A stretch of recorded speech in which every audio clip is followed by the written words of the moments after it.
All right. Good morning. Hey, good morning, PC. Um, I'm gonna talk about something because I've had a long a long drawn out conversation on Ember's chat with a person who may not be 100% well, or they may be just really. I think they're just really convinced of their take on things from a theological point of view, and I don't want to. I don't want to fight people on that. Um, but I am going to. Can I paste this in here? If people want to join me, they can. I'll put this in here.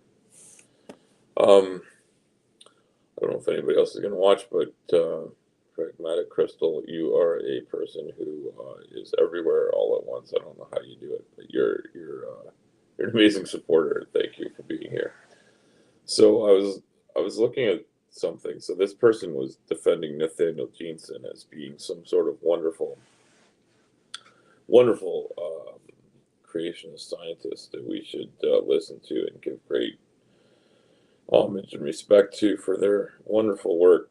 And I know that Erica Gutzik Gibbon has done some pretty in-depth takedowns of what he says, and I didn't think to go back and rewatch that, which is probably what I should have done. Um, and I was actually just watching another video, and I want to listen to it while I'm driving back home, which I'm gonna start doing in not too long. But what occurred to me as I was thinking through some of this stuff, I wanted to turn that video off because it reminded me of, and actually it's a great video, which I'll have to figure out how to share. But Maya and Dr. Tapp were talking to uh, another person named Vandalia, and Dr. Tapp sent it to me to show me that he had been on that show, and I will somehow share or promote that as well. But I think if you go to Vandalia 1998, I think is their channel name. I think you wanna check that one out. But they were talking about, young Earth creationism and all that stuff, and it had me reflecting a little bit on this conversation I've had with this person who I think they identify themselves as Tom Murphy, and they just kept on saying, "Is that it? Thank you, PC. You've got the right thing there. Thank you for posting that." That's another thing you're amazing at is posting up these things. So So it had me reflecting on this conversation where this person has basically just tossed out all sorts of nonsense, like the old Dr. Banjo thing. Well, like, surely you don't have this. Well, certainly we do. It's like, but you don't have this link here. But they're basically just like, personal incredulity is basically what their entire argument is, and that we should respect Dr. Jeanson because they're a doctor. I'm not even sure if they're a doctor. I think they are, though. I think they're a PhD in bullshit. But that has nothing to do with it. I can say I have a PhD in bullshit, but I don't actually have never had the opportunity to study bullshit. It's something I study in my spare time, so that's why I'm on YouTube because I'm a casual amateur bullshit studier. So here I am. Yeah, PC, they don't understand it yet. There's a way I can like put this up here, right? I can like start a comment. No, is that it? No, that's not what I do. No, it's just like not help. Like I don't know. Personal incredulity is 100% right. So so I was watching a. I just went to go look at a video they did like on their own thing, and I may or may not share it because it's an AIG thing, and I think Jeanson was, if they aren't still, they're an AIG shill of sorts, and I guess, well, everyone knows I'm a shill for NASA and Captain Atheism, whatever that is. Do we have a Captain Atheism? I think we need that. Hopefully a sea captain. Stephanie Helms is certainly could be Captain Atheism. Um, yes, PC, okay, so Pragmatic Crystal put this here. I don't know how to put this up on the thing. There we go. I did it. I figured it out. I'm not on a computer. I'm on a tablet. As I'm traveling, I brought the tablet as a large enough format to read my speech from yesterday. So the fallacy of appeal to personal injury is committed when the arguer presumes that whatever is true must be easy to understand or to imagine. And anyone that's studied a little bit of science knows that that isn't necessarily true. I'm just gonna, I don't know, the framing of this screen is terrible, but no, that's an excellent point. So, they the idea that you can oversimplify everything seems to be the basic premise. And I was actually listening to, I wish I could remember what thing it was on, but I think I tend to binge this stuff a little too much when I'm driving, and I also don't. When I'm driving, I'll let it autoplay the next video, and I'm just listening. I'm not seeing the graphics, and so one of the things that really struck me this morning when I was looking at these graphics was that Jeanson shows a graph where he's selected, probably for good reason, because it's hard. I looked myself quickly, a quick Google search. It's hard to find a graph that shows you more than 5,000 years of human history. Probably because that's where we have good data points. We probably have a much better idea of what world populations were within recorded history, where there might have actually been census takers running around and doing this and that, and we can, sort of extrapolate some guesstimate numbers on places that didn't have recorded histories of the same type, where it's more of an archaeological or maybe even like, we're digging up things that are 10,000 years old or whatever. We're just taking a guess, right? If there's this many arrowheads, maybe that means a group of this many people lived there, type of thing, 10,000 years ago. That's a pretty basic and really shooting from the hip description of what they would do. Obviously, far more research would be done, and better things would come to it. But basically, they look at what's going on. Like what size of a site did they have? How many people might have lived there? You could sort of try to write into some sort of an algorithm how many people would need this much of a resource, and you could figure out, okay, at this time this many people lived in an area, and you could stretch it out maybe to where you don't have records, and just say, well, it's reasonable to conclude it's in a range. But where we have recorded history, and there were established cities, and we have extant ruins and ones that are long gone, but we still have like records of who was where, and you could get a sense of human population. So what I found out with a real quick Google search was that for most of human history, there's been a guess that worldwide population of humans was about 1 million people for a long, long time. And at some point it got up to about 5 million in sort of the earliest part of recorded history. And then, so Jeanson shows a graph where it basically is just like, it looks like a ski hill, right? It tapers off like from left to right. It's very, very narrow at the bottom, and it goes up. And his description of what to do with this is, well, you look at that graph and see that prior to about 3000 BC or 2000 BC or whatever it was, like he's like, well, like the population was heading down to zero. He's like, if the population was 10 million people back then, you just work your way backwards, and you obviously get to zero, and zero happens at the beginning of creation. That's really fucking stupid. I mean, anyone can look at any graph and show that peak over a short space of time. Now, they do have the presupposition that all of history is somewhere between 6,000 and 10,000 years, due to, I think, pretty baseless math that they've done on the creation story in Genesis. But they've committed to Genesis. I mean, they put it in their name. So what are we going to do? We're going to complain that they stick with their guns? I'm not going to complain about it. I'm just gonna say it's fucking stupid.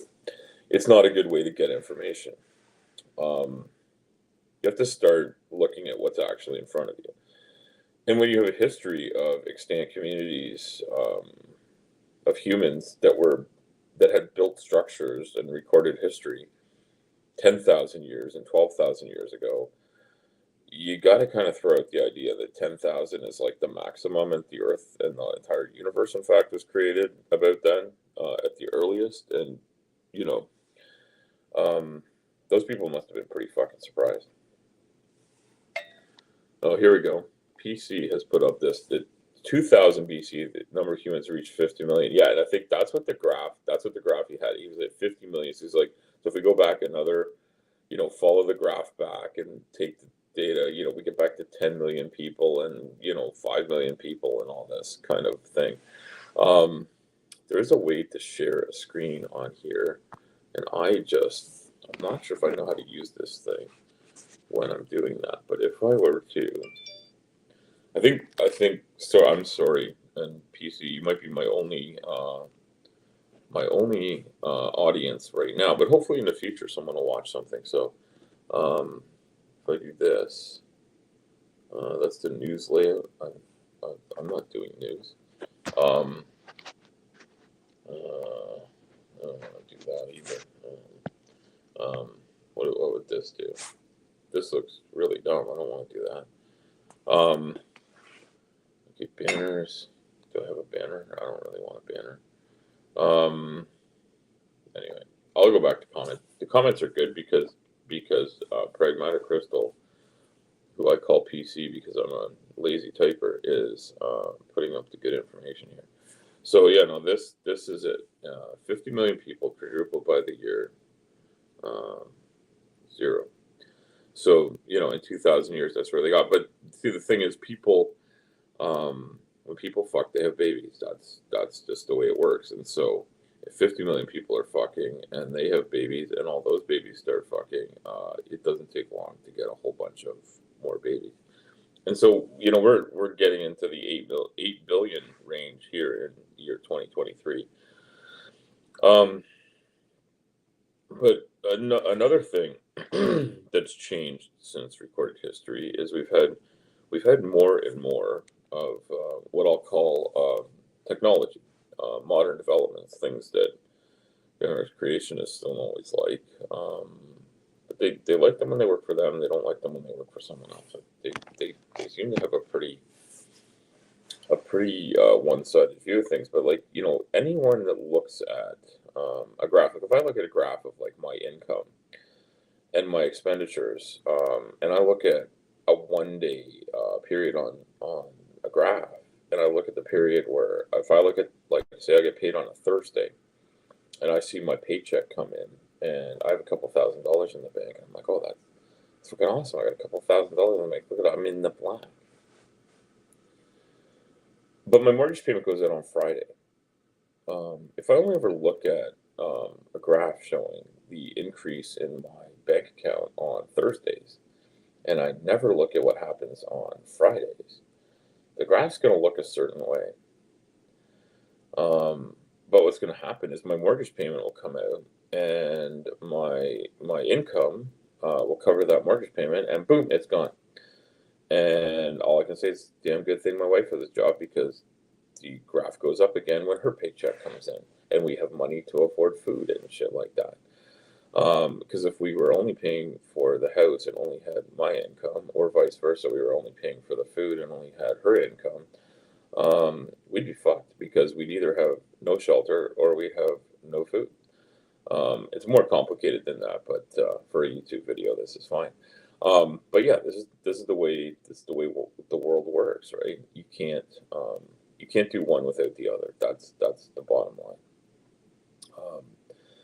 If you take a graph and look at only one thing, or only look at one small slice, and I got to say, in human history of at least a couple million years, to look at the world population of, say, I think they were looking at maybe 3,000 or 4,000 years total. That's fucking stupid. It's the kind of thing you do if you didn't want people to know what the truth was. It's the type of thing you'd do if you wanted to say something that was just garbage, you know. I don't know why I can't figure out how to share a screen, but there's got to be a thing for that here. But when I'm borrowing my son's computer, it's like obvious to me, and right now I just can't figure it out. But I think, all the people that would watch me are super smart people, and if creationists come here to talk smack, then you might have to go to, I think, grade 4. You might learn how to graph something. Definitely by grade 6, you'd learn how to make a graph. And one other thing you could think of it. I mean, anyone who's an adult has been to a bank and seen how they convince you to do investments, and they show you like this upward trend graph, right? Um, that's a thing they do. They show you an upward trend. They show you, okay, you start at this point in history, and like if you had purchased this stock in the year 1900, you would have billions of dollars today, because if you bought it for $10 back then, it just went up and up and up, and there were a few ups and downs along the way, but now it's worth a gazillion dollars. Now, for individual stocks, that typically isn't true, but for other stocks, the ones that have stuck around, whatever's left might be good. So I don't know. It's an interesting thing to look at the way creationists look at math. So, so I was just thinking about, what should we do when we encounter this, and what should we do when we encounter things like pop science that maybe aren't trying to they're not trying to tell us a lie, but they're not necessarily so worried about the truth. They're more worried about selling their publication. And so they tend to gloss over things, or they take really, really bad takes on things, or they use buzzwords, or they use what I call weasel words. And I talked about that in my speech yesterday.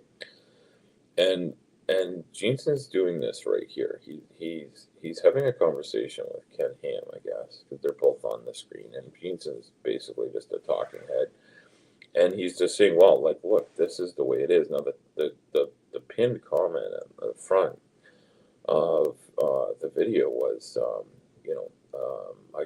going to paraphrase it, but basically, science is a terrible way to figure out where things are at. Jesus has all the answers, and that's how you're going to find the truth, is through Jesus. And Jesus, you could argue about whether or not the man existed. I'm 100% confident he was not a supernatural deity. There does seem to be enough history to say that someone named Jesus walked around and was probably a preacher of some sort and had a following, and that after they died, their following grew with their stories. I think that's pretty much the truth. And PC says we should give the accurate information. That's what I tried to do. And yes, PC, that is awesome. I'm glad you try to do that. I am trying to do that too. I'm trying to be accurate, and I'm trying to make people understand that when people are trying to scare you into giving them money for their cause, and the carrot is heaven and the stick is hell. They're basically they're selling you timeshares in a place that might not even exist. Like, I don't know if anybody has ever been to one of these places where they try to sell timeshares. I've been to a couple of these sessions where that's what they want to do, and the last one I went to pretty much convinced me it was useless. But I will say that my wife and I went and we listened, and it was a place that we might have enjoyed going multiple times, and I'm glad we didn't do it, because there were lots of times when we never would have had the money to afford it, and this is one of those times again now in our lives where we don't have extra money for that. There's times when we could have. But right now is not a time when we could afford that, and we would still have it. But basically, they gave me $100, or they gave me and my wife that, and we went out for dinner after, and that was nice. But we went and listened to them for about 2 hours, and then we talked to a sales guy. And I said to the sales guy, I said, like I like the product you have here. We enjoy your resort here, and I could see we'd enjoy it if we had a timeshare that allowed us to go to multiple different similar resorts. I said, what I'd like to do is, I said, I'm not going to make this decision here and now. He's like, well, we really want to get you to sign up and try this. And I'm like, okay, well, here's the thing. I'm never, ever going to buy something this expensive without taking it home, researching it, mulling it over, and coming back when I'm sure it's a product that I want and that the price is good and that other products out there don't give me something better or the same for less money. So if you're not willing to let me go investigate that, then I'm out of here. And he said, he understands. He said, I understand where you're coming from, but what we found is that if we don't sign people up on the day at the time, they don't come back and they don't buy the product. And I said, well, that's all I need to know. It's all I need to know. It's a fucking scam. If that's, I don't know why he told me that. I don't know. I guess he thought I was really stupid. I mean, look at me. I don't look like a smart guy. Hey, Aunt Jer. Aunt Jer. I said it wrong again. Fuck Aunt Jer. How am I ever going to learn how to pronounce your name properly? Unless you come here and tell me every time. I mean, the cat's there, so I say Fur, Aunt Fur, but with a J, so it's Aunt Jer.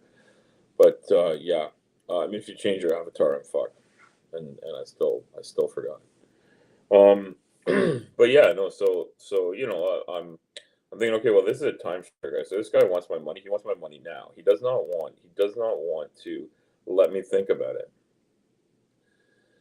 And the difference with religion is sometimes they do want you to think about it, but yes, Jur rhymes with fur.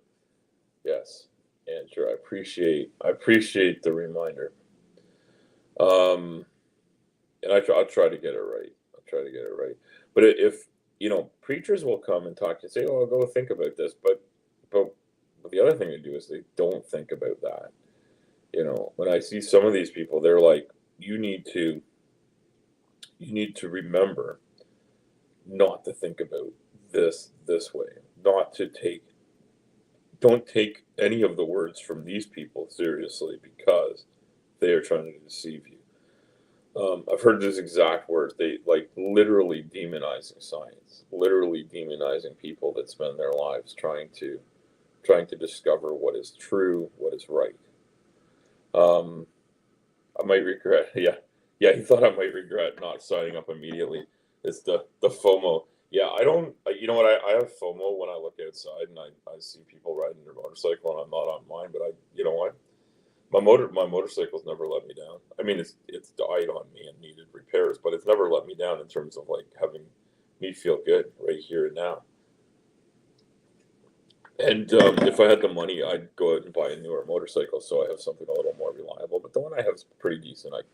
I can't complain. I had some major repairs to do last year, but I got it on the road this late spring, and I've been riding it ever since. It's been great. So the key, this is from my religion of motorcycle riding, is get on a bike, put a bike between your legs. I have a British bird I put between my legs as often as possible, and it's great time. And just so you know, I ride a Triumph Thunderbird. That was not a sexually charged joke. Just so people know, I'm not being crass and ridiculous. I don't want people to get the wrong idea that I'm some sort of like a pervert. But I'm definitely a pervert. Just ask any preacher. I'm a heathen. I'm a sinner. And yeah, no. So I guess timeshares. I think this is true. I think timeshares on Earth and timeshares in heaven are the same. You got to pay a lot of fucking money, and and when you get there, it either doesn't exist or the sink doesn't work and the carpets are fucking stained. You know what I mean? Um, a crash trucker. That would be, yeah, it would be surprising, Andrew. Well, I was saying yesterday, I was actually talking to some of my colleagues. I guess I'll call them my colleagues in the advocacy, like medical healthcare advocacy realm.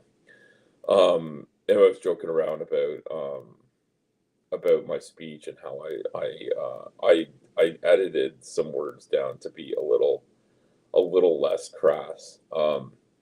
And they were talking about how much doctors and researchers are they swear just as much as anyone else and in sort of day to day life, but not in public speaking. So I said effing and mofo instead of fucking motherfucker in my speech, but yeah, I don't usually hold back speaking with my peers in trucking.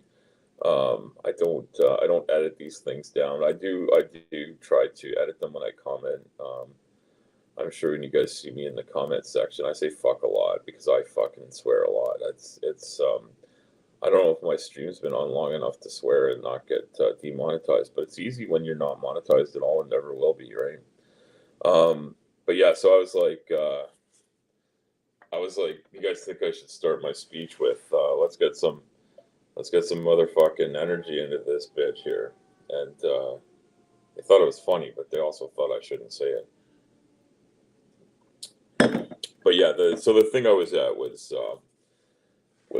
it's kind of a dry topic in a way, but it's also extremely interesting, and there was a lot of questions. This was so having been to one of these other things, but the last one I was at, I was also a like a volunteer helper. So myself and actually the lady that got me involved here, she was also there as a volunteer helper because she was part of the same group that I was, and she works professionally in a similar allied group, and we were helping run these sessions, dealing with like making sure people had what do you call it? I was going to say motorcycle microphones. I've got a one track mind. I just like bikes. But yeah, we were helping make sure people had working microphones and stuff like that. The AV people were there. We were trying to get them to people. Oh, you've read part of it, so I know you might have narcolepsy. Oh, Andrew, I'm sorry. Well, you know what? Our paper is dry. A lot of these subjects are dry. And the interest comes when you have an interest. You wanna see it. Uh, no, well, Andrew, we haven't done a study on narcolepsy, but if we do, should we get a hold of you, or you're just joking around about how easy it is to fall asleep reading our paper? To me, the interest in the paper is mostly in the numbers, but there's a lot in the text as well, and I honestly haven't read it, and since it came out, I read through it again, but I should go and read it again and commit it to memory and have all the information. Um, oh, I don't I trust that you're reading the paper. I meant more that you're that the paper is helping you become a narcoleptic. Um, but yeah, it's definitely not going to help you become a nymphomaniac. That's for sure. That's not something it would help with. But yeah, the interest in any type of research is usually has to do with like what people are fired up by. So yesterday, um, one of the researchers, well, both of the researchers are doing medical research about excess adipose tissue and about ways to help mitigate it. One of them is particularly looking at like how intermittent fasting helps, and the other one was looking at uh, there's a particular binding process that happens, um, and I can't remember the names of all the things, but these are one of these things where like there's chemical signaling that comes from hormones and stuff like that. So talking about depression, yeah. So Andrew, I also live with major depressive disorder, and I do think that depression can make you very tired. And I take medicine for it, and you probably do too, or have some other types of therapies for it, if you're already aware of it. But yeah, I think you need to look at, yeah, definitely talk to your doctor, because the sleep disorders exist, and I have a sleep disorder too, in that I have chronic obstructive sleep apnea. So I use a BiPAP machine for that. I love using it. It helps a lot. But yeah, definitely, if something doesn't feel right, go talk to your doctor, because your doctor might not be an expert on it, but doctors are often experts in helping you find an expert, and that's the important thing. Um, and like, if a young Earth creationist tells you to pray about it, tell them to go fuck themselves and go talk to a scientist who knows what they're doing. And your doctor's a scientist of sorts. Um, so yeah, no, being at this conference had me thinking a lot about, and I mentioned this in my speech about, like, pop science misinformation, distrust of science, and in the general population. And one of the questions that came up is, like, how do I feel about where things are at? What do I want? And what I said was that I fully understand why, as scientists and researchers, they need to focus in on, like, one little thing. So they look at these signaling pathways, and they are so small. These little things where the one chemical that comes into the body binds onto another one that's part of the body, and there's a lot of them. And there's another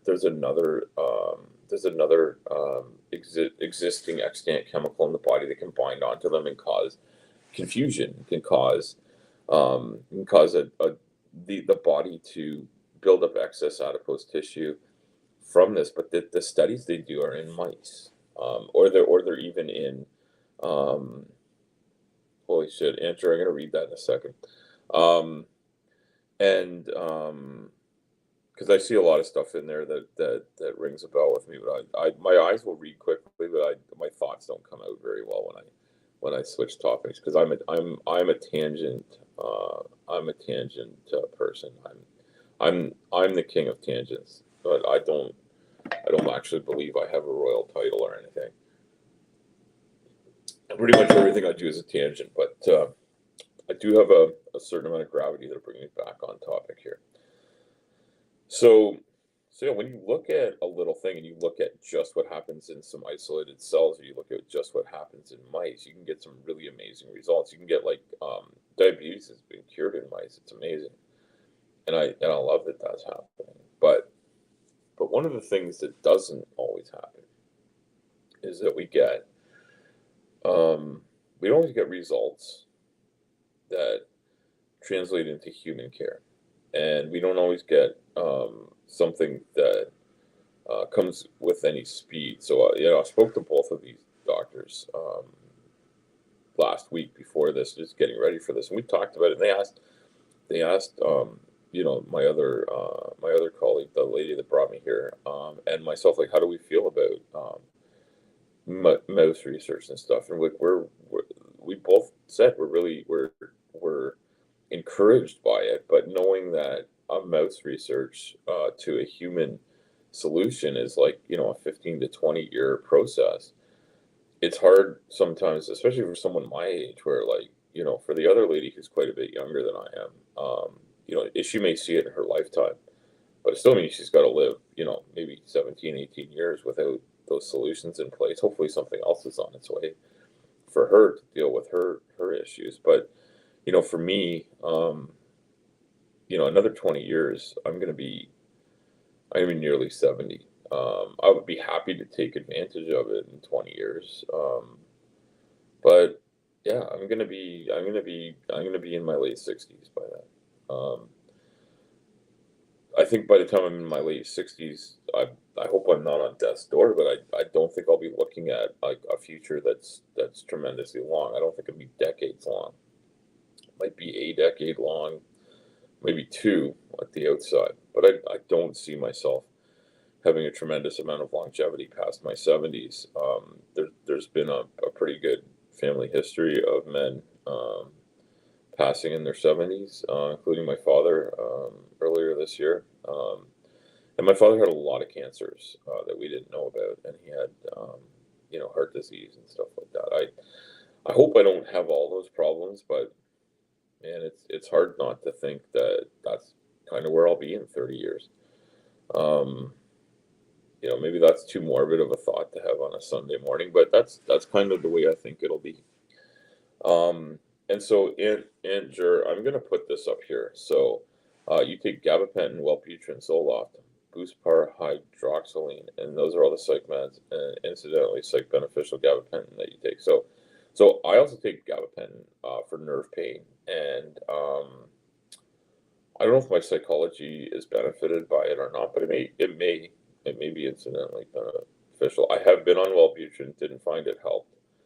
Um, and Zoloft, I tried Zoloft as a smoking cessation drug, I believe, or a version of it. It wasn't helpful, so I just went off of it. And these other ones that you're mentioning, I recognize them, but I don't think I've ever been on them.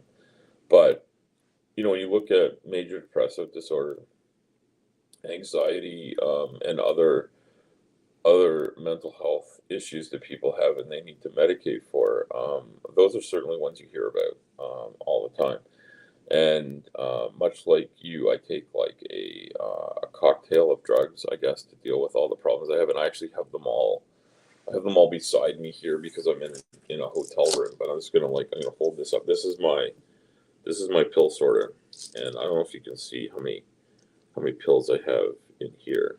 I'm sorry, my hands are really dirty. I can't get the grease and stuff out of my fingernails, and I don't have all of my usual cleaning stuff here. Oh, you have sciatica. Yeah, I have a sciatic nerve pain as well, but I also have general nerve pain through all of my limbs, and I have there's a narrow opening at the bottom of the spine that nerves come out of, and they've done an MRI, and they said that the bottom of my spine, where I also have three. I can't remember if I have three or four discs that are crushed down there, but the bending that happens there very often hits the nerves and causes what they call the generalized nerve pain. I think that's just there's probably a much better word for it than that in Latin or something, but that's what my physician called it. And then that physician left, so my current physician is just going on with the same stuff, but she's referred me to some other pain specialists. So I also have carpal tunnel syndrome, both my hands or wrists. That's kind of scary. My pills, actually, sorry, and sure, no, my pills aren't all the same. I have a whole bunch of other ones that look different. So here's a loose one I have to put back in the thing. So hopefully you can see it. So that's one of them there. And there's another one here somewhere. I forget where it went. Oh, here's another one. It's the same color, but it's a different shape. So um, here's another one. So not so bad. And then there's these ones that come in this package here. So I pushed them out and put them in my sorter so I don't forget to take them. But they're orange and they're kind of trapezoidal. So yeah, it's not as bad as it looks. But I do understand your concern. But yeah, they're not all the same. So those are the ones you see at the bottom are they're kind of multiples. Um, yeah, I don't think you can see through there so well that there's like a couple of different ones in there. There's some different colored things in the PM in the AM. They're capsules, but they are also they're I don't know what they are. There's capsules that are full of those little balls, and then there's the other kind, like the tablets, the ones that are like a compound that are like squished into like a little mini cake of powder that they just dissipate when they hit your stomach. Um, so yeah, so these things are these things are part of my life every day, right? I also take puffers. I have like a nose, like a nasal inhaler thing that I take with like a medication I squirt up my nose. I've got creams I take for the different skin issues I have. It's kind of, yeah. You know what the scary thing to me, Andrew, is that there's so many pills being taken all at once, or over a couple of times in a day. Um, and I hope the interactions aren't bad. But I've had a recently I've realized I've been having this for a while, and it's been getting worse. Is that I've been experiencing what really feels a lot like dumping syndrome, to me, which I've never had. And known about, but it's something that happens to a lot of bariatric surgery patients, and I haven't had bariatric surgery yet. So I think, like for me, that's kind of a it's kind of a worry. So I'm starting a new diet this week, where I'll eliminate a whole bunch of stuff. This part is a rectangle, it's not smooth. It looks like maybe a tab off the pill bottle. Oh, Jesus, that sounds terrible. Um, yeah, I've had some of these like really large um, tablets that don't have smooth edges and stuff, and you gotta actually I'm realizing one of my pills I didn't somehow bring with me, so I'm gonna have to take it when I get home. Um, as I've missed a couple of doses, because I'm realizing now it's called Olmesartan, and it smells terrible. Um, and it's to help deal with my blood pressure, I think.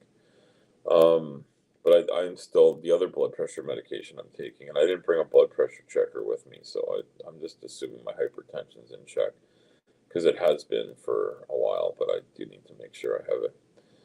Um, and because I can't figure out how to screen share, I'm not going to do that right now. But definitely will definitely check into that.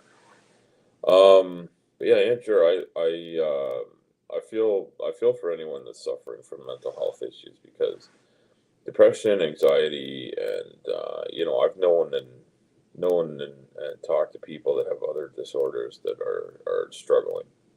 It's pretty common for people to struggle. Have I heard of ghost pill? I know. I have no idea what a fucking ghost pill is.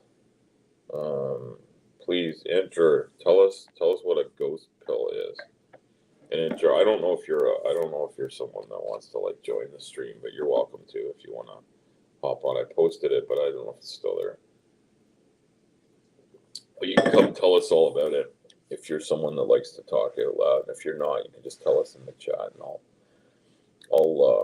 talk because you can't fucking shut me up. Like this is what everybody tells me. My wife, my kids, like why the fuck are you always talking?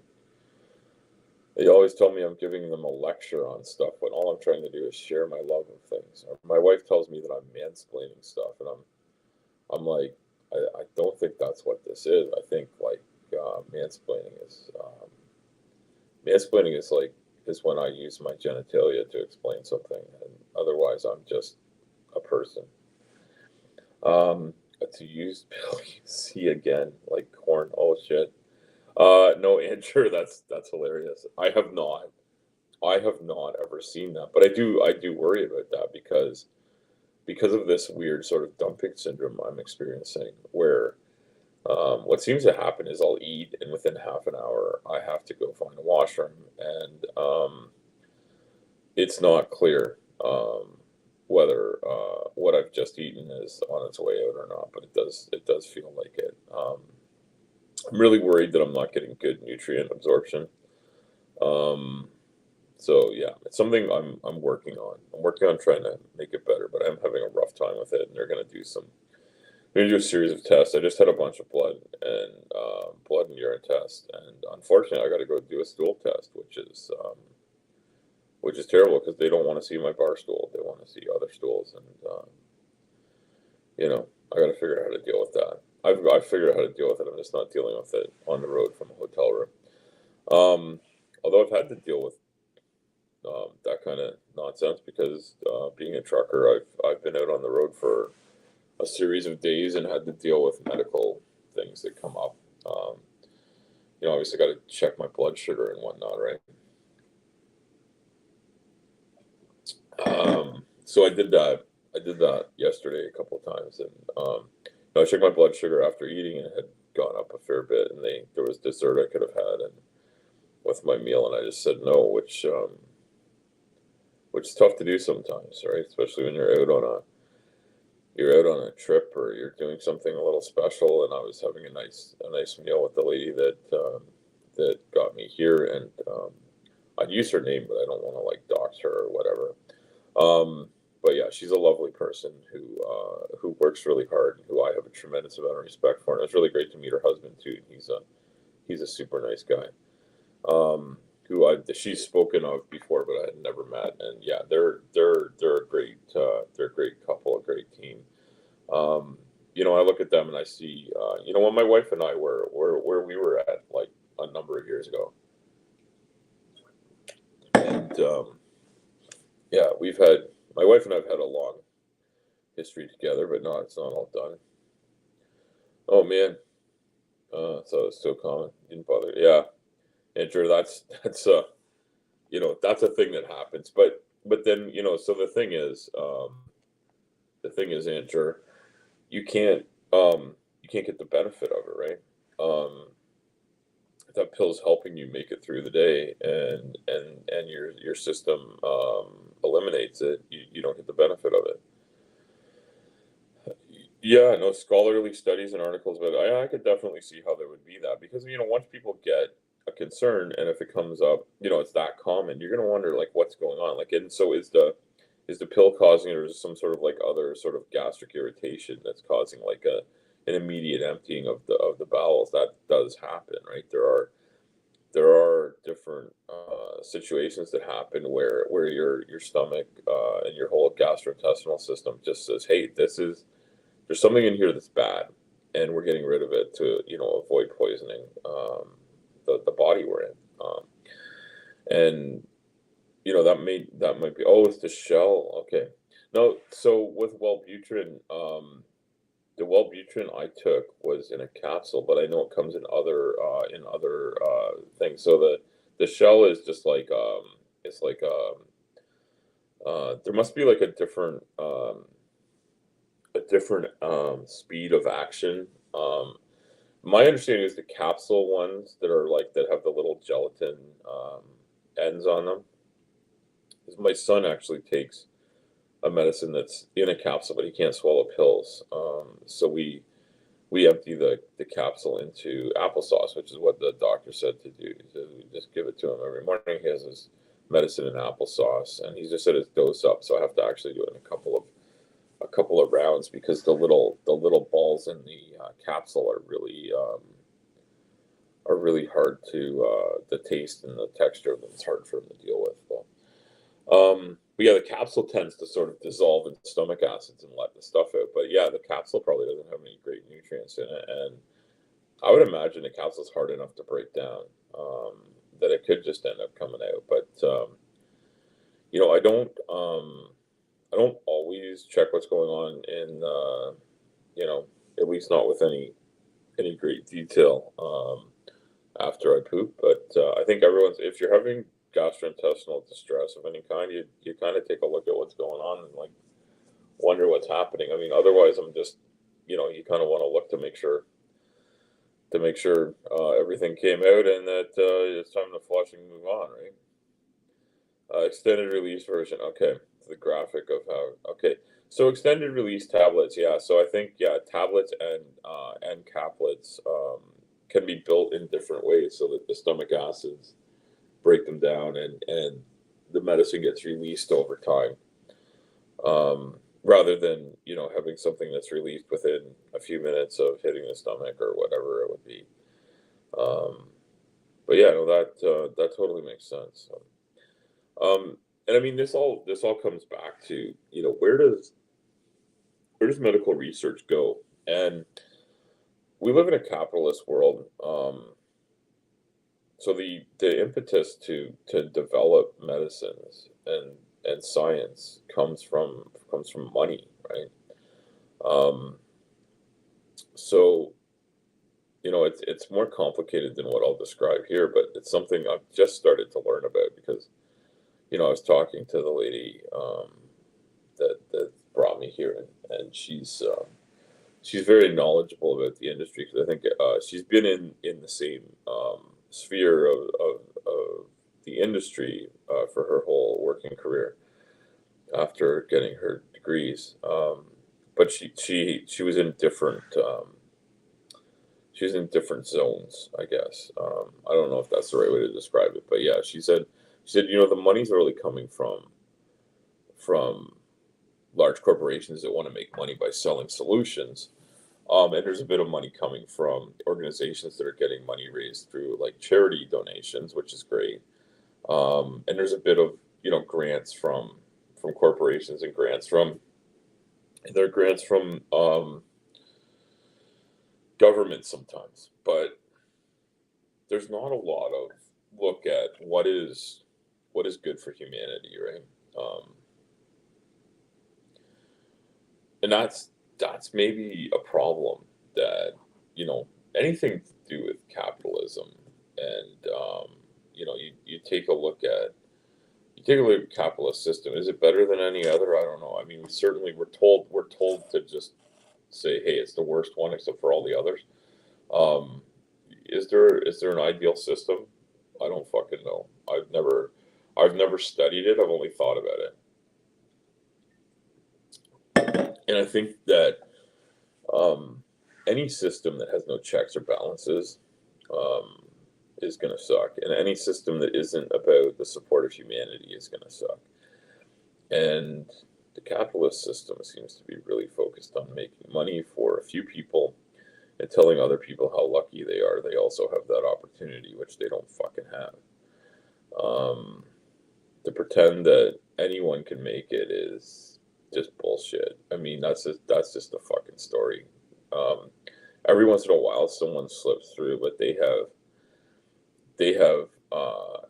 My father would have said they were born with a horseshoe up their ass, um, which was his way of saying someone was exceedingly lucky. Although having seen a number of horseshoes, I would rather. I mean, there's other things I less likely want to have up my ass, but a horseshoe is not one of those things. It could not be comfortable. But this is one of those things that is important when we think about where science is going and who's trying to fight it. Where's the money? And when you think about the fact that, like, you look on YouTube and the channels where people are trying to defend science against young Earth creationism, against conspiracy theorists, they don't have as much in the way of views and subscriptions as um, some of these like batshit crazy things.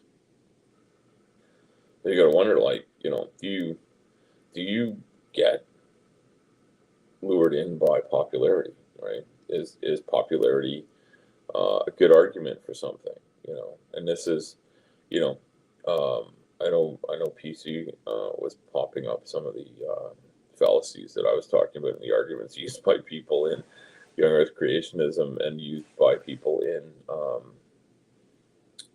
selling timeshares, right? It's like if you don't buy my scam now, you might go home and figure out it's a scam. Um, and preachers tend to say, well, like, go home and think about this. But when you're thinking about it, make sure you think about how demonic the people that are against me are. You think about a guy like Greg Locke. I mean, like, I don't know. For a guy that keeps on talking about not being possessed, he seems fucking possessed by something. Um, you know, I mean, it seems like an act, really. I mean, like, it's like, but I mean, is there a thespian out there that could pull off that shit? I'm not sure that there is. I'm not sure. I don't know. I don't know if there's ever been a thespian that could like come out and look more batshit crazy than Greg Locke. So, like, some of these people are insanely popular though, and this is something that I've always found weird. Is as someone that worked in construction a long time, I read a lot of ads, and literature on different equipment and trucks. Like often the things that we replaced a lot were pickup trucks for getting around and hauling stuff around, because that was, being a relatively small company, that was our those are the things got used the most, right? There were things we used up the most, or needed replacement more often. Um, and they were like, they're kind of like your lifeline. Running a small construction company, like my pickup truck was like literally like it was my office, my home on the road. Even when I got home, sometimes I'd make phone calls from my pickup truck at home just to not bother my family. Um, that was how much of an extension it was. So like I would read our ads about like buy this one, buy that one, or this is the most popular one. Like more people buy this than any other one. Is that really the fact that they've talked a lot of people into buying it? Is that actually a good argument for it? Is no, that just means it's popular. Ice cream is really popular. People love ice cream. Ice cream is also not a great health food. There might be some versions of ice cream type things that are healthier than others, but most ice creams don't even have a lot of real dairy in them. They're basically a combination of like water, flavor, and sugar, and some of them have dairy in them. Um, yeah, I'm not saying I don't love them. They're tasty treats, for sure, but they're full of sugar. They're full of a lot of them have candies in them and stuff now. I mean, like just ice cream isn't enough. Um, you look at like, and hey, food production, manufactured processed food products. I mean, there's a lot of R&D that goes into that. They talk about hyperpalatability. The one thing they talk about when you go to a conference like this one is the obesogenic environment, which is just really um, a really sort of brainy way of saying all the shit to eat out here is shit. And I wrote in my speech this whole thing about like what I see when I go to a truck stop, and I didn't say the whole thing. I shortened it up because I was running short on time at the presentation. But like, you walk into a truck stop, you walk into a gas station, think about your typical gas station fare. If you live in a part of the U.S. where they have something like a Buc-ee's or a Wawa, and in Canada, I know we have things like Couche-Tard here in Quebec. Max Milk might be what people remember it as in Ontario. But they have the Couche-Tards have they actually that's a big corporation. They actually own a lot of the U.S. Brands as well. But you go into these places, there's a whole bunch of them, and then I know they exist in Europe too. Um, um, and I would imagine everywhere around the world has this stuff. I mean, the world's not that different, at least not anymore. I think it's just a matter of like what they call it. Um, and you go into certain cultures, you're going to find different things on the shelf. Um, and I know someone showed a really cool thing about like what you can buy at a convenience store in Japan. Apparently, you can get clothes and costumes and all sorts of cool shit. But I've been into some places with some weird shit too. Like I've been in the truck stops where you can buy like fucking wooden pieces of wood with platitudes painted on them. I mean, like, what more do you need when you're at the truck stop, right? Um, but the foods are terrible. They're baked goods wrapped up in cellophane that are good for 3 weeks. They don't expire for a long ass time. Sandwiches that last for a week in cellophane, they look like garbage. They taste like garbage. I ate one yesterday because I needed something. Um, they'll have a salad or two, but the salads look terrible. They're just absolutely garbage food. And there's all sorts of candy. There's candy. There's chips. There's just no end to the terrible garbage foods that are available. And the healthy choices, the things that are real foods, are few and far between, or non-existent. And it's the same when you go to a lot of restaurants. The foods that you want to eat are hyper palatable. They have a lot of fat and a lot of sugar in them. They have a lot of salt in them. They're going for flavor over quality. And when it's time to pick something to eat to fuel your body, um, we don't tend to think the way we do. Like as someone who drives trucks, and and has operated a lot of machinery and owned machinery and trucks in the past. Like you try to get the best quality fuel you can. You change your filters often. You change your lubricants often. You make sure you would never even think about using the wrong coolant. Um, like you make sure that what you put in is the top, the best.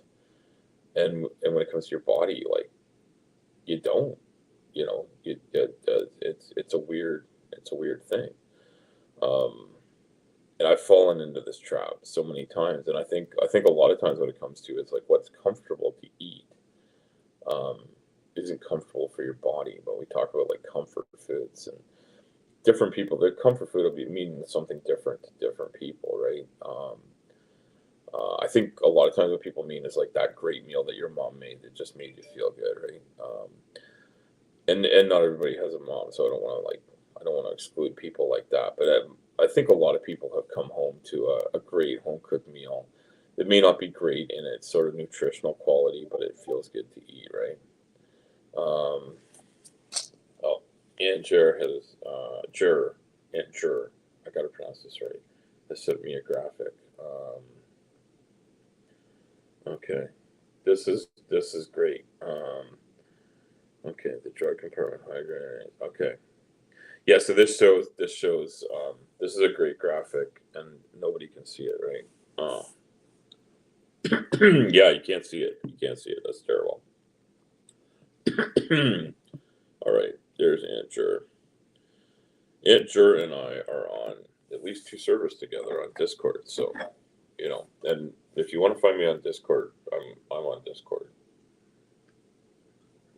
I'm kind of a crazy person. Just ask Doctor Tap. Doctor Tap will tell you what a fucking nut bar I am. But yeah, it's so I find being on the road, it's a lot harder to find good food. So when my wife and I will go to the grocery store, and my wife does way more of that than I do. I could give her props for that. Um, and Aunt Jer, what have you sent me here? Um, oh, friend request. Well, of course I'm going to accept your friend request. Hello, Aunt Jer. Um, yeah, Aunt Jer is an awesome person. Um, and if you don't know them, hang out in a bunch of chats where you see me hanging out, and Aunt Jer is gonna come there too. Yeah, healthy food is expensive. This is a good point, Aunt Jer. It's expensive. It's also hard to find. So if you go to the grocery store, buying good quality proteins, buying good quality vegetables, which are things my wife and I focus on, costs a lot of money. And my wife has pointed out with the inflationary pressure, which people aren't talking about as much these days, but 6 months ago, a year ago, 18 months ago, inflation seemed like it was on an absolute rampage. And what I'm finding is it's not on a rampage, but it never went down. It's not like things got cheaper. It's not going up every week, week after week, at the speed it was previously. But it's still freaking expensive to go to the grocery store and going to restaurants. So like I went out to a restaurant twice in a row, and I didn't actually see the final price on the meal last night um, that I had, because the lady that brought me here bought the meal for me as part of the compensation for making a trip here, which was really nice. So then I keep all my receipts, and they'll reimburse me for portions of my cost to travel, and I don't get anything for taking time off work to come here or anything. So I am paying money out of my own pocket to be here, and I'm glad to do it. But it's not something I can afford to do every week by any means. But the meal that I had the night before that I paid for, because I actually went out with a friend of mine and we were having a chat. Um, but that meal, I think it was like $110 for two people to eat with no alcohol. Just coffee. I had coffee and my friend had a pop, or a soda, depending on where you're from. But like a diet Pepsi. Um, and I don't even think they charged us for the drinks, really. I think it was just because they're non-alcoholic. It's just if you buy a meal, you get a drink with it, kind of deal. And this is like a one-off place in the hotel restaurant. Not going to be the cheapest place to eat, but in Canadian dollars, $110 to eat, plus a tip, right? So, probably talking like $130 out the door for two people to eat. That's a lot of money for a meal. So you might ask yourself what we ate. What did we get that was worth $70 a piece? Well, I'll tell you, I had some fried calamari, which was probably a bad choice, but I like calamari. So I had fried calamari, a small plate of it, and my friend had a nice big salad, and then I think he had chicken and vegetables, and I had a burger. It was a nice burger, but I had like a sort of fancy gourmet burger and fries.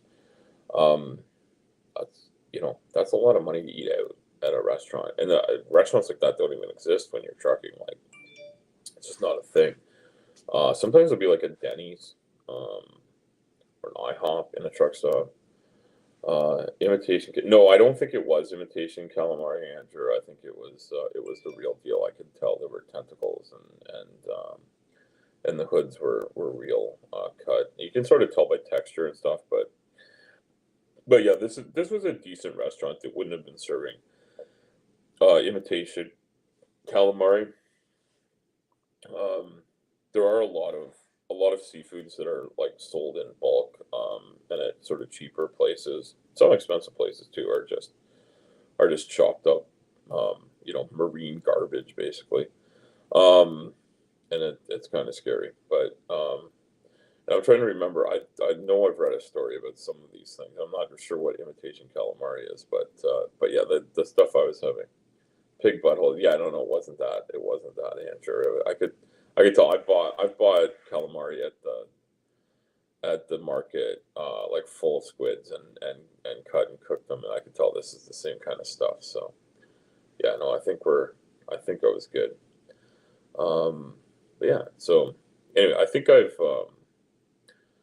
rambled a lot about stuff, but if you graph out all this stuff, like Nathaniel Jeanson does, can you convince somebody of something that isn't true? I think the answer is yes. I think if you hone in on something, you can find out some really important information. But if you hone in on like a very small slice of a graph and pretend like it tells you a whole story, you're being deliberately dishonest. And that's kind of what I started this whole thing thinking about. And like I say, I go on some tangents. I don't remember all the tangents we've been on, but we've talked about food, we've talked about medication, we've talked about the obesogenic environment, we've talked about how funding happens for research, we've talked about how funding happens for medicine in general, and we've talked about different types of economies, and we've talked about people that are just um, idiots because they're into or believing in conspiracy theories. They're believing that everyone's out to get them, and I don't think everyone's out to get anyone. I think large corporations are out to get money, um, and that means that they don't really care about people except insofar as how they're going to. We got to put this comment up here. Can I do that? There we go. Imitation calamari is pig buttholes. And you know what? I don't know if you can surf on a pig's butthole, but I know that there is such a thing as a butthole surfer.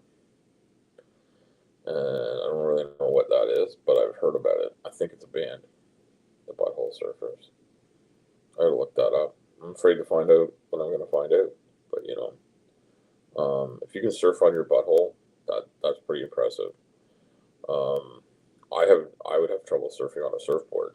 Um, Unless I'm on the internet, in which case a surfboard. I mean, I don't think anyone can go on the internet on a surfboard, but I bet you can. Someone will prove me wrong.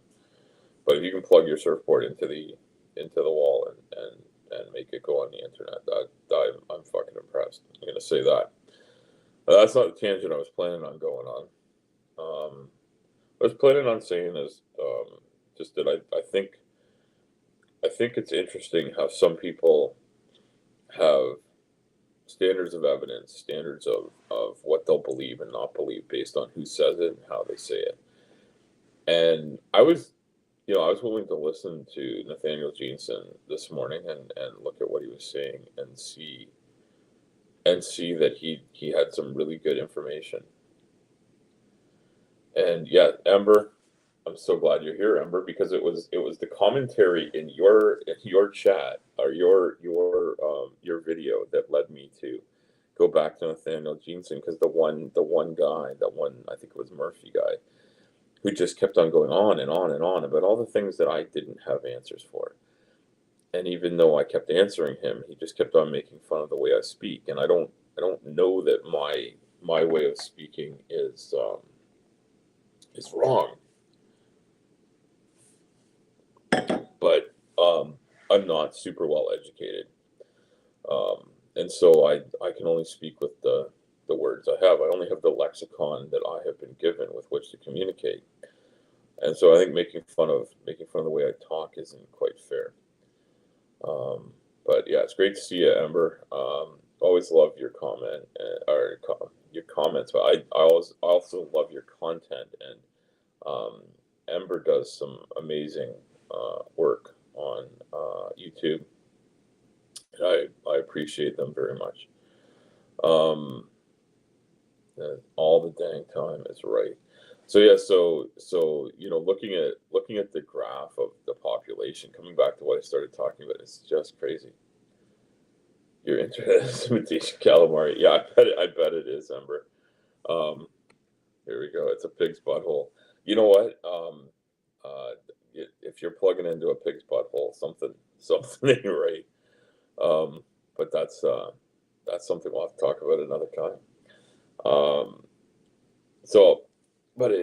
Looking at this graph and just having Jeanson take a look at it and say, like, holy shit, look, if you look at this population, the population was 50 million this date. So if you go back another 500 years, it was 10 million. If you go back another 500 years, it was 5 million or whatever. And the thing is, the research doesn't say that it went down to zero. The research said that it hovered around about 1 million people for a long time, because the ability of people to have offspring that made it all the way to adulthood and reproduced was limited. So you could have multiple offspring in your generation, but not all of them are going to make it. You were lucky to make it to that point where that happened.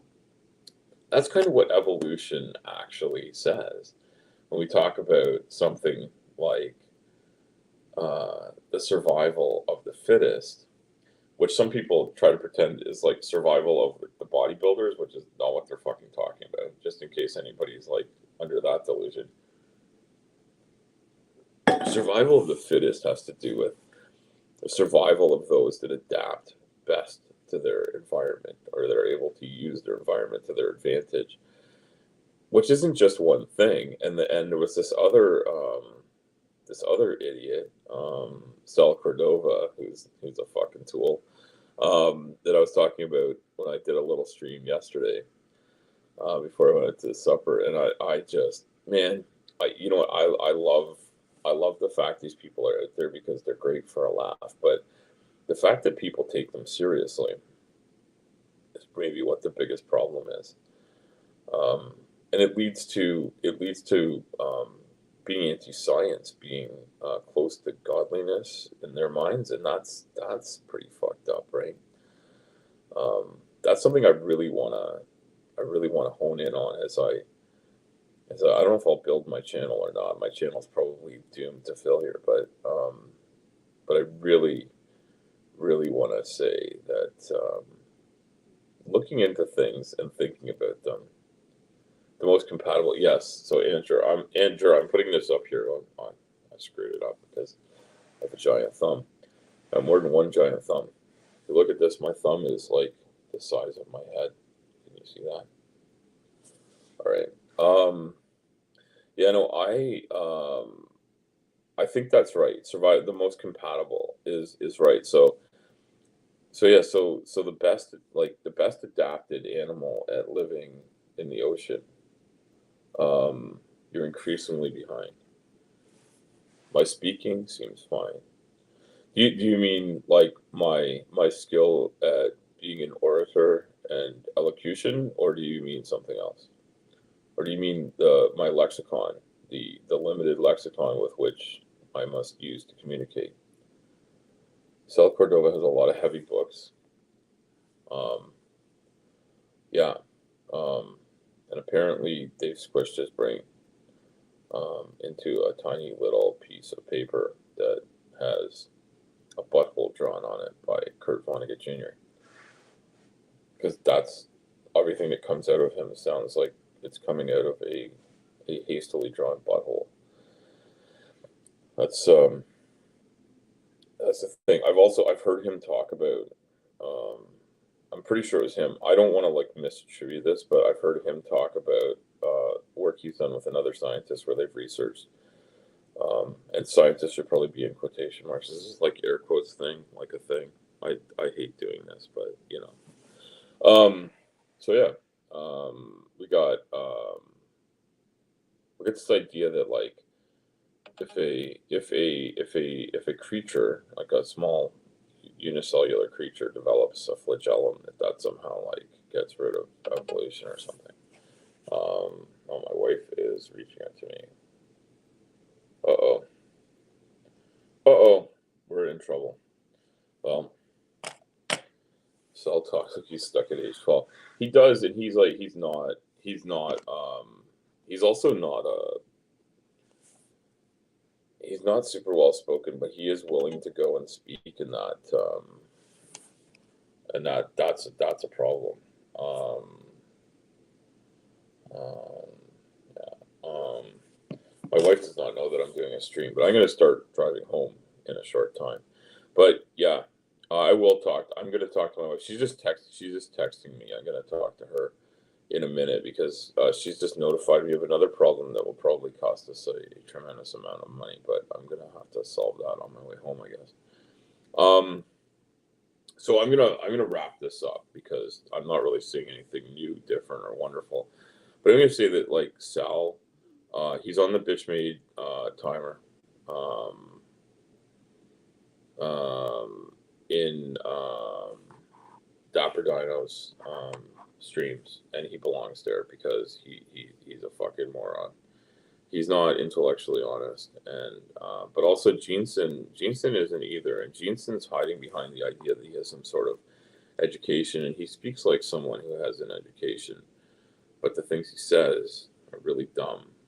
And if you take a look at a human history that is understood to be millions of years, and you look at a slice that is about 4,000 years long, and try to interpret what happens to the population with that, you are extremely dishonest. Um, that was the point. When I say graphs, what the fuck? What the fuck graphs? What the fuck? And what the fuck to anybody that thinks Jeanson is doing any good work in science. And if you think that not having abiogenesis totally figured out somehow proves God, then you're an idiot. And no, well, only ever so slightly. And our washing machine is probably dead. It's been on its last legs for a while, and yeah. So anyway, I'm gonna wrap this up because I've been chilling out doing this, and it's time for me to hop in the shower and start driving home because I'm gonna have to go deal with some stuff. Um, so. Um, I want to say I appreciate and love the fact that I have the support of all of you, and I will hopefully see you all again soon out on the internet.